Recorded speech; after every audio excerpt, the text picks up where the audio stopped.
Some legends are not meant to be unearthed. They lie dormant in the world's forgotten corners, not as invitations, but as warnings. This is the story of one such legend, a tale that speaks not of the glory of discovery, but of the profound and eternal price of coveting that which was never meant for mortal hands. It is a chilling reminder that the most alluring treasures often guard the most terrible secrets.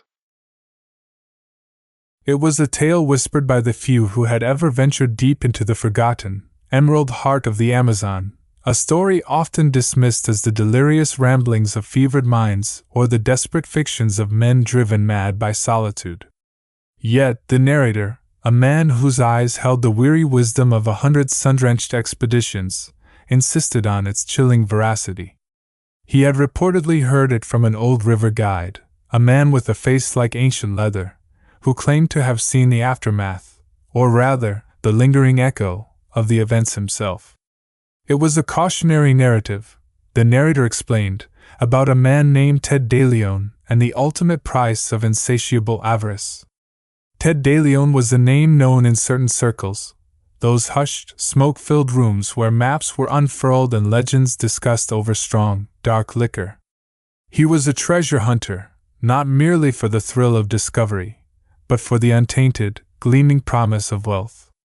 He possessed an almost superhuman tenacity, a relentless drive that had seen him unearth relics dismissed by others as myths, extracting them from the earth with a meticulous, almost surgical precision. His latest obsession, the one that ultimately consumed him, was the legend of the sunken temple of Xibalbachan, a city of gold said to be swallowed by the jungle and guarded by a malevolent spirit. Many had sought it, none had ever returned with anything but madness, or not returned at all. For years, Ted had pieced together fragmented glyphs, obscure historical accounts, and the feverish deathbed confessions of old prospectors. He spoke of a civilization that worshipped gold not just as a precious metal, but as a living, sacred entity, believing it to be the solidified tears of their sun god. He had theorized about a temple, built to house their greatest offerings, hidden deep within a section of the jungle so remote it rarely saw human footprint. The old river guide, the one who relayed the story to the narrator, recalled Ted's unwavering conviction, how he had proclaimed that this was not merely a temple, but a vault, a repository of unimaginable riches. His expedition was meticulously planned, a small, highly trained team equipped with the latest technology, yet still reliant on the raw, primal knowledge of the indigenous guides. The journey itself was an ordeal. They reportedly pushed through an oppressive, suffocating emerald labyrinth, where the air hung heavy with the scent of decay and unseen life thrummed with a predatory rhythm. The guides, usually stoic, grew increasingly uneasy as they delved deeper, murmuring about spirits and ancient warnings, about a place where the jungle itself refused to yield. Ted, however, dismissed their superstitions as primitive fear, his eyes fixed on the distant prize. Then, one sweltering afternoon, they found it.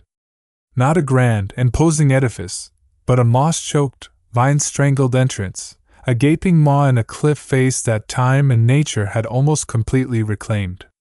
The sheer scale of the stone blocks, the intricate, barely discernible carvings of sun-faced deities and coiling serpents, spoke of a civilization far grander than any Ted had previously encountered.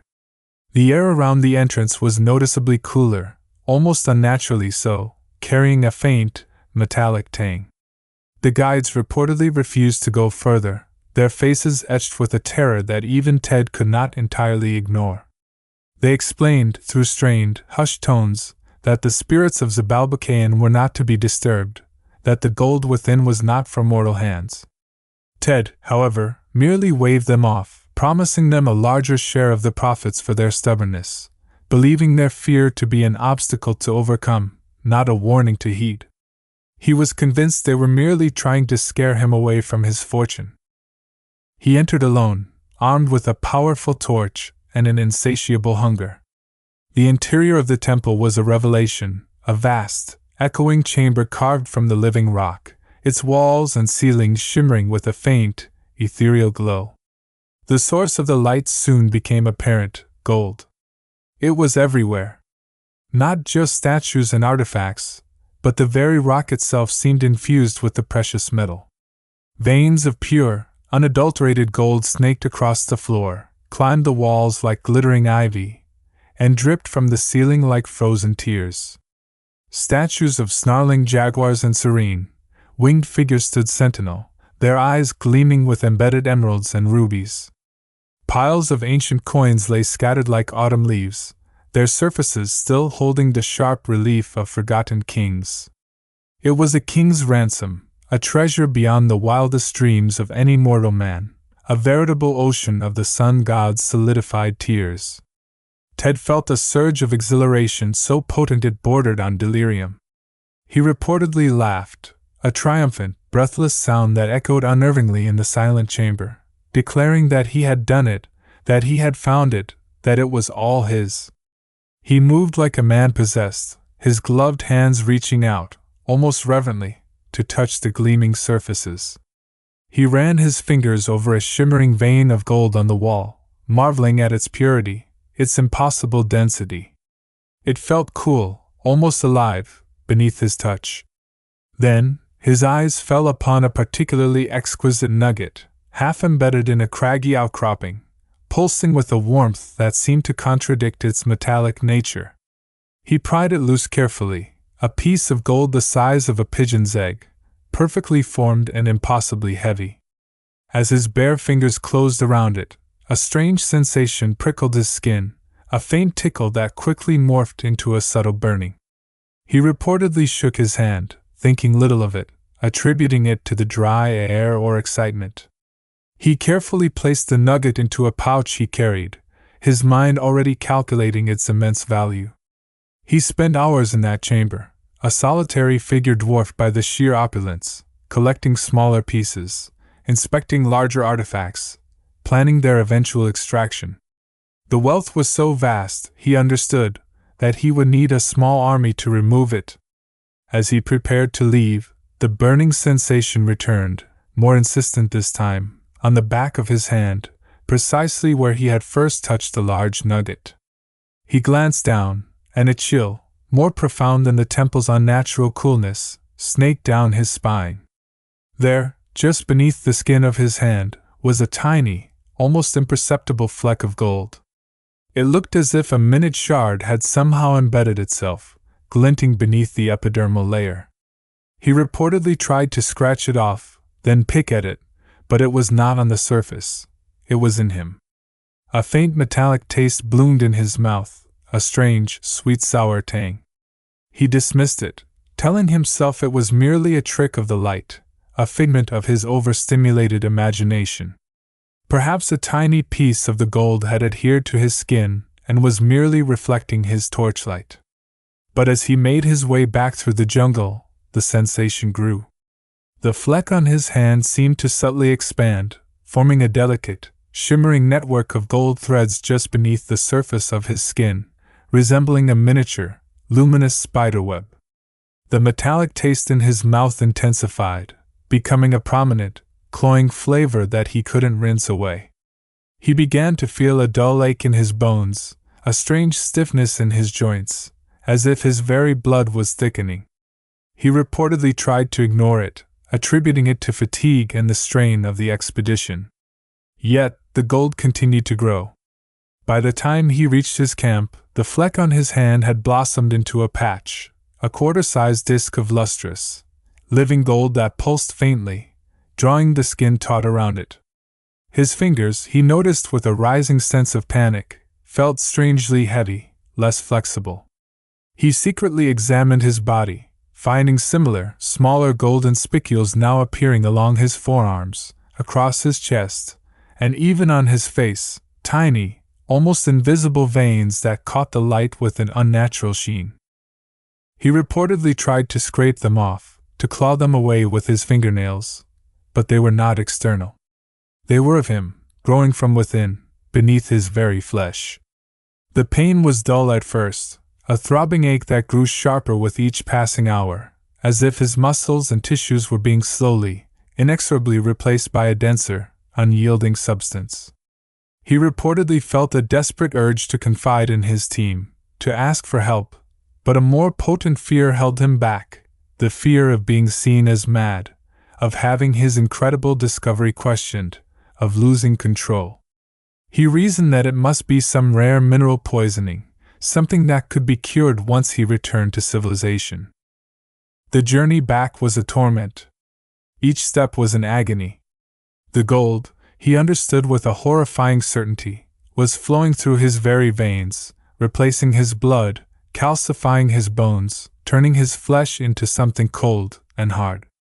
His skin became an increasingly intricate mosaic of shimmering gold, patches merging into larger plates, growing thicker, denser. His face, he saw in the reflection of a still jungle pool, was no longer his own. One eye was now a gleaming orb of solid gold, unblinking, unseeing, while the other wept tears of blood that stained the metallic skin. His lips had hardened into a fixed, contorted grimace, and his jaw, once capable of words, was now fused, unable to articulate the screams that clawed at his throat. He reportedly tried to speak, to call out for help, but only a raspy, clinking sound emerged, like rocks grating together. His fingers, once so adept at intricate exploration, were now rigid, golden claws, incapable of grasping or manipulating.